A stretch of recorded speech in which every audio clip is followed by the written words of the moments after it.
सिया, मुझे माफ कर दो। नीरा, नीरा, नीरा देखो ना, मेरी छुट्टी मंजूर हो गई है। हम लोग अपनी एनिवर्सरी अमृतसर में मनाएंगे। कब से स्वर्ण मंदिर देखने की इच्छा थी, वो अब जाकर तुम्हारे साथ पूरी होगी। तुम अपनी पैकिंग शुरू कर दो। मैंने होटल में बुकिंग करवा ली है। वहां हम दोनों जलियांवाला बाग देखेंगे और बाघा बॉर्डर की परेड। सुना है बहुत अच्छी होती है।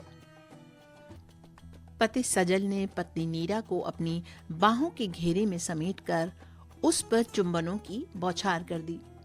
दोनों पति पत्नी बाहों में बाहें डालकर 2 दिनों तक प्यार से अपनी एनिवर्सरी को एंजॉय करते रहे। सजल ने नीरा को अमृतसर के बाजार से खूब सारी शॉपिंग भी करवाई। स्वर्ण मंदिर की खूबसूरती और बाघा बॉर्डर की परेड ने दोनों की इस यात्रा को यादगार बना दिया। आज शाम को राजधानी से लोगों को दिल्ली के लिए निकलना था। नीरा डियर, तुम सब पैकिंग कर लेना, कहते हुए सजल अपनी ऑफिस की कॉल में बिजी हो गए। सब पैकिंग हो गई? Yes dear. चलो नीचे लंच करके निकलेंगे, टैक्सी आती ही होगी। सजल मैनेजर के पास बिल पेमेंट कर रहे थे। नीरा टैक्सी को देखते ही जल्दबाजी से उसमें जाकर बैठ गई। जब सजल को आने में देर हुई तो वो बाहर आई और बोली, कितनी देर लगाएंगे आप लोग? मेरा सारा समय बेकार हो रहा है। मैनेजर 5 मिनट रुकने को बोल रहे हैं, रूम चेक कर रहे हैं। कोई सामान तो नहीं छूटा है? मेरा चार्जर रख लिया था? हाँ, मैंने सब कुछ रख लिया है, कुछ भी नहीं छूटा है। बस अब यहाँ से जल्दी चलिए। इतनी परेशान और बेचैन क्यों हो रही हो? वे लोग रूम चेक करके आ ही रहे होंगे। एक बैरा मैनेजर को धीरे धीरे कुछ बता रहा था।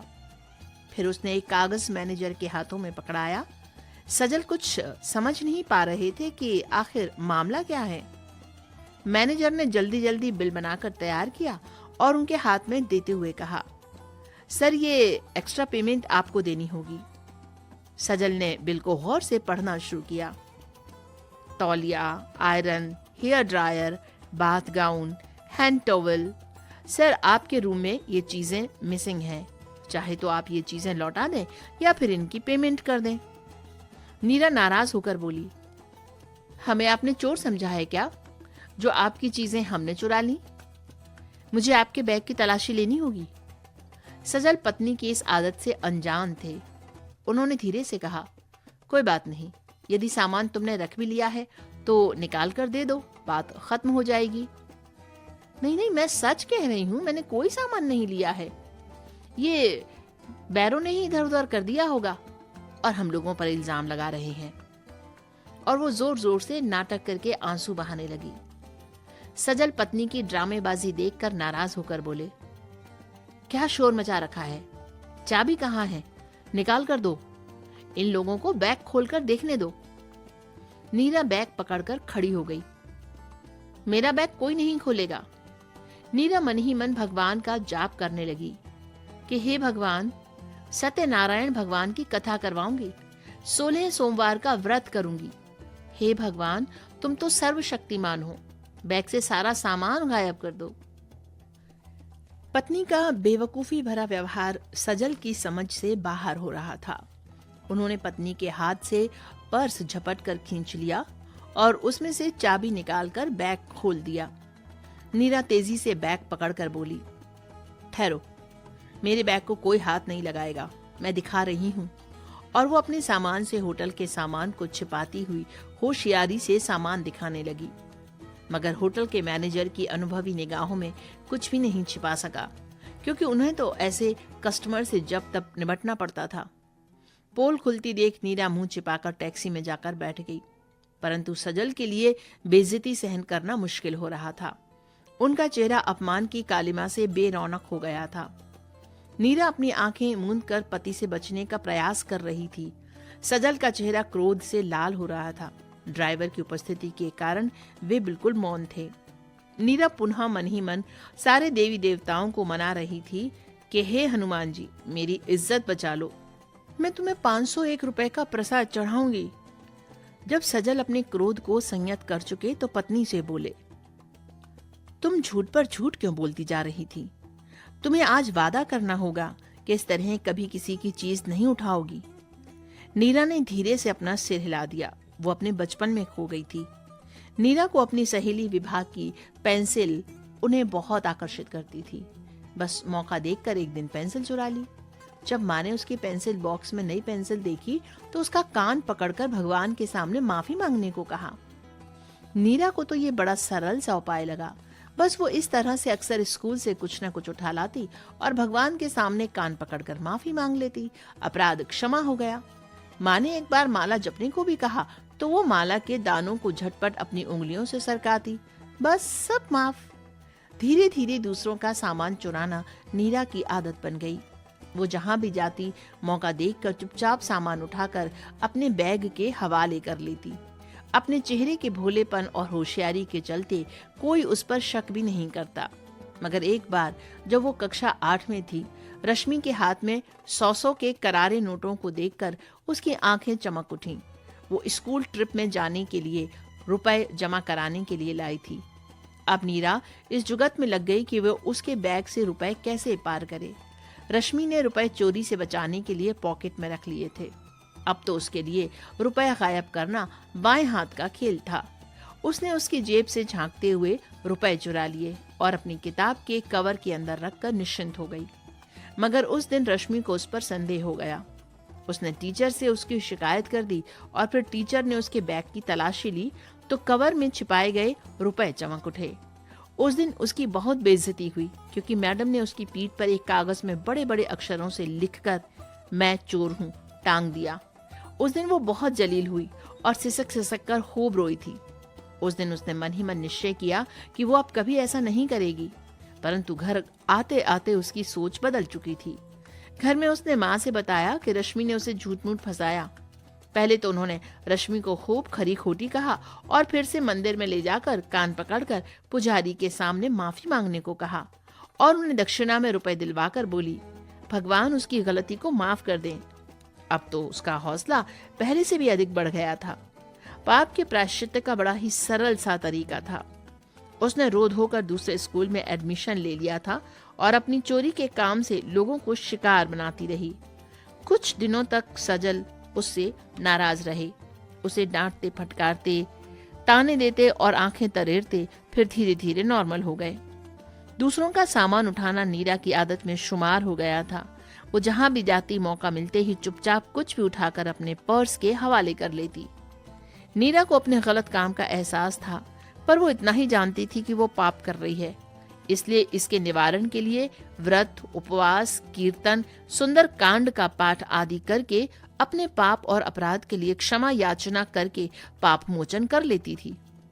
नीरा ने धार्मिक गुरुओं के प्रवचनों और धार्मिक पुस्तकों में पढ़ा और सुना था कि किस सत्यनारायण भगवान की कथा सुनने से व्यक्ति के सारे पाप धुल हो जाते हैं। इसी कारण उसके घर में धार्मिक आयोजन जैसे कथा, कीर्तन, सुंदरकांड जब तब आयोजित होते ही रहते थे। किसी शॉप से सेल्समैन की निगाह बचाकर नीरा कई बार साड़ी जैसी चीज भी अपने बैग में रखकर ले आई थी। कॉस्मेटिक तो वो अधिकतर चुराकर ही ले आया करती। दूसरों की ड्रेसिंग टेबल से छोटी सी आइटम उठाने में उसे जरा भी देर नहीं लगती। होटल से चम्मच, नैपकिन और टॉवल चुराना तो वो जैसे अपना अधिकार ही समझती थी। एक दिन होटल के चम्मच देखते ही सजल पहचान कर उन पर चिल्ला पड़े, तुम्हारी चोरी की आदत नहीं छूटेगी। किसी दिन खुद भी मुसीबत में फंसेंगी और मुझे भी फंसाएंगी। खबरदार, आइंदा मैंने घर में इस तरह की चोरी की कोई चीज देखी तो बहुत बुरा परिणाम तुम्हें भुगतना पड़ेगा। जल्दी जल्दी पति का ट्रांसफर नीरा के लिए सोने में सुहागा जैसा ही था। उसके द्वारा आयोजित धार्मिक आयोजनों के कारण वो सबकी निगाहों में सीधी सादी पूजा पाठ करने वाली धार्मिक महिला ही समझी जाती थी। वैसे तो वो पढ़ी लिखी, फैशनेबल, स्मार्ट महिला थी। किसी तरह का कोई भी अभाव नहीं था। पति अफसर थे और वो स्वयं भी खुश मिजाज और मिलनसार महिला थी। मंदिर जाना, घंटों पूजा पाठ करना, माला जपना आदि के कारण उसके कंधों पर धार्मिक आवरण पड़ा हुआ था। नीरा के धार्मिक चोले के कारण उसके कुकृत्य पर धर्म का पर्दा पड़ा हुआ था। शादी का उत्सव जैसे आयोजनों में वो जाने के लिए बहुत उत्सुक रहा करती थी, क्योंकि वहां भीड़ भाड़ में अपने मकसद में वो आसानी से कामयाब हो जाती थी। वो अपनी जेठानी के मायके में उसके भाई की शादी में गई हुई थी, वहां पर बाथरूम में किसी की सोने की चेन रखी हुई मिली। इतनी आसानी से इतनी भारी चेन पाकर उसकी खुशी का ठिकाना नहीं रहा, लेकिन मन ही मन घबरा भी रही थी। चेन खो जाने पर घर में खूब हंगामा मचा। सबके साथ यहाँ वहां वो भी तलाशने का दिखावा करने का नाटक करती रही थी। फिर वो मौका देखकर वहां से निकल पड़ी थी। जब नीरा घर पहुंची तो घबराहट के मारे पसीना पसीना हो रही थी। घर के अंदर घुसते ही पहले अपना पर्स अलमारी के अंदर रखा, फिर जल्दी जल्दी अपने पूजा घर में भगवान के सामने हाथ जोड़कर खड़ी हो गई। सजल ने नीरा के घबराए चेहरे को देखकर पूछा, इतनी नर्वस क्यों दिखाई पड़ रही हो? कुछ गड़बड़ कर आई हो क्या? आप तो हर समय मेरे ही पीछे पड़े रहते हैं, कह नीरा ने फ्रिज से पानी की बोतल निकाली और एक सांस में पूरी खाली कर दी। नीरा मन ही मन भगवान को मना रही थी कि हे भगवान, मुझे माफ कर दो। वो 101 का प्रसाद मंदिर में चढ़ाएगी। फिर भी उसके मन को तसल्ली नहीं हो पा रही थी। आखिर इतना लंबा हाथ जो मारा था। मन ही मन निश्चय किया कि इस संडे को पंडित जी को बुलाकर ग्रह शांति की पूजा करवा देगी। सजल ने नीरा को पूजा की तैयारी करते देखा तो नाराज होकर बोले, एक दिन छुट्टी का होता है तो ये तुम्हारा कोई ना कोई पूजा पाठ का स्वांग शुरू हो जाता है। मैं तो तंग हो गया हूँ तुम्हारी इस फालतू की ढोंगबाजी से। घर में चैन से बैठना मुश्किल कर दिया है तुमने। नीरा पति को भला अपनी करतूत कैसे बता सकती थी? वो कैसे कहती कि इस बार उसने बहुत बड़ा हाथ मारा है, इसलिए पंडित जी को दक्षिणा भी बड़ी देनी होगी। वो मन ही मन विजय मुद्रा में अपने पाप मोचन के लिए शांति पाठ की तैयारियों में जुट गई थी। सजल पत्नी की इस हेरा फेरी और चोरी की आदत से अनजान था, क्योंकि वे पिछली घटना को भूल चुके थे। सजल के ट्रांसफर के ऑर्डर आने वाले थे। ये बात वे पत्नी को बता चुके थे। उन्हें बुलंदशहर पसंद नहीं था, इसलिए वे ट्रांसफर रुकवाने की कोशिश में लगे थे, जबकि नीरा पति से जल्दी नई जगह ज्वाइन करने के लिए कहती। एक दिन शाम को 6 बजे थे। सजल अपने ड्राइंग रूम में बैठकर न्यूज की हेडलाइन देख रहे थे। तभी उनकी कॉल बेल बज उठी। उन्होंने दरवाजा खोला तो स्मार्ट से सज्जन व्यक्ति दरवाजे पर खड़े थे। क्या ये नीरा जी का घर है? उन्होंने पूछा। हाँ, आप बैठिए, मैं उन्हें अभी अंदर से बुलाता हूँ। क्षमा कीजिएगा, आप? जी मैं सजल, नीरा का पति। ओके।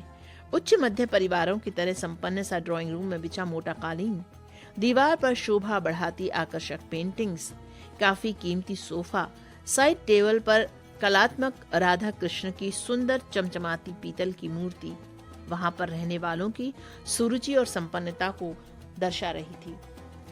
चारों ओर नजरें घुमाकर देखने के बाद श्री ज्वेलर्स के यहाँ से आया मैनेजर रजत थोड़ा सकपका सा उठा, परंतु अपनी ड्यूटी के कारण मजबूर था। सर, मैं श्री ज्वेलर्स के यहाँ से आया हूँ। कुछ भी बोलने में उसकी जुबान तालू से चिपकी जा रही थी। सजल ने गिलास में पानी देकर कहा, बिना संकोच बोलिए। वैसे शायद आप गलत जगह आ गए हैं।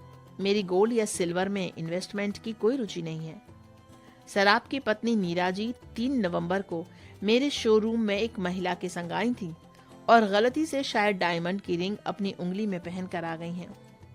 सर, सीसीटीवी में हम लोगों ने रिकॉर्डिंग देखने के बाद आधार कार्ड से आपका पता निकाला, तब मैं यहाँ आ पाया हूँ।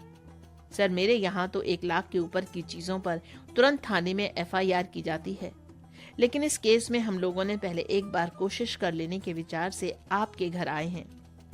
सजल पत्नी नीरा की छोटी छोटी चीजों की चोरी कर लेने की आदत से परिचित थे। इस वजह से वे कई बार उन्हें खूब अच्छी तरह डांट फटकार भी और लताड़ भी चुके थे, परंतु इतनी बड़ी चीज, इसलिए उनका चेहरा तमतमा उठा। मैनेजर ने नीरा का उंगली में अंगूठी पहनकर दुकान से बाहर हाथ छिपाकर निकलने वाला वीडियो उनके फोन पर फॉरवर्ड कर दिया। सामने प्रूफ देखकर सजल का सिर पत्नी की करतूत के कारण शर्म से झुक गया। तुम श्री ज्वेलर्स के यहाँ गई थी? हाँ, एक दिन रश्मि मुझे ले गई थी। वहां से डायमंड रिंग पहनकर आ गई थी, तो लौटाने क्यों नहीं गई? मैंने रश्मि को लौटाने के लिए दे दी थी। तुम सरासर झूठ बोल रही हो। तुमने अंगूठी वहां से चुराई है। आपकी निगाहों में तो मैं हमेशा से चोर हूं। ये कहते हुए अपने आखिरी अस्त्र का इस्तेमाल करते हुए नीरा ने जोर जोर से रोना धोना शुरू कर दिया। मगर आज सजल अपने अपमान की ज्वाला से सुलग रहे थे। आंसू देखकर भी उनका दिल तिल भर भी नहीं पिघला। तड़प कर चीख पड़े, बदतमीज, कमीनी औरत, चोरी और सीना जोरी। तुम मेरी आंखों में धूल झोंकती रही और मैं तेरे पूजा पाठ वाले नाटक पर विश्वास करता रहा। धार्मिक कर्म कांड की आड़ में तुम्हारा शातिर दिमाग चोरी जैसे घिनौने काम में लगा हुआ था। अब भुगतो अपने बुरे कर्म का बुरा नतीजा। सच मानिए, मैं अंगूठी गलती से पहनकर आ गई थी, फिर रश्मि को दे दी थी। फिर झूठ बोल रही हो। ये देख ले कैसे हाथ छिपाकर चुपके से बाहर निकल रही है। उन्होंने गुस्से में अपना मोबाइल नीरा की तरफ फेंक दिया और फिर तमक कर उठे और सामान को इधर उधर फेंकते हुए उसकी अलमारी का लॉकर खोलकर उसमें से एक एक सामान निकाल कर फेंकने लगे। ये मोटी चेन तुम्हारे पास कहां से आई? बताओ, कहां से चुरा कर लाई? और ये झुमकी तो मैंने खरीद कर नहीं दिए थे। तभी उन्हें पीछे की तरफ एक डिब्बी दिखाई पड़ी। उसको खोलते ही चीख पड़े, देख झूठी औरत, ये रही वो अंगूठी जिसे तुम बार बार रश्मि को दे दी थी कह रही थी। सजल गुस्से में अपना आपा खो बैठे थे। वे क्रोध के मारे थरथर कांप रहे थे। सजल अंगूठी लेकर गिरते पड़ते से मैनेजर के पास पहुंचे और बोले, ये रही आपकी अंगूठी। मेरी बीवी चोर है, अब आप जाएं। वे अपना आशा खो बैठे थे। अपमान और शर्म के कारण समझ नहीं पा रहे थे कि वे क्या कर रहे हैं। मैंने तुम्हारी हर ख्वाहिश को पूरी करने के लिए कोशिश करता रहा, लेकिन तुम्हारी नजर और निशाना तो कहीं और था। अब मैं तुम्हें एक क्षण भी बर्दाश्त नहीं कर सकता। नीरा अपनी चोरी पकड़े जाने के कारण सहम उठी थी। वो सिसकती हुई उठी, मुझे माफ कर दो, कहते हुए पति के पैरों को पकड़ लिया। मगर आज सजल ने मन ही मन एक कड़ा फैसला ले लिया। उन्होंने पत्नी के बड़े हाथों को जोर से झटक दिया और अपने फैसले पर अडिग रहते हुए सीधे तलाक के लिए वकील से मिलने के लिए चल पड़े थे। वो जानते थे कि तलाक लेने में वर्षों लग जाएंगे, पर एक चोर वाली पत्नी के साथ रहने से ये अच्छा ही है।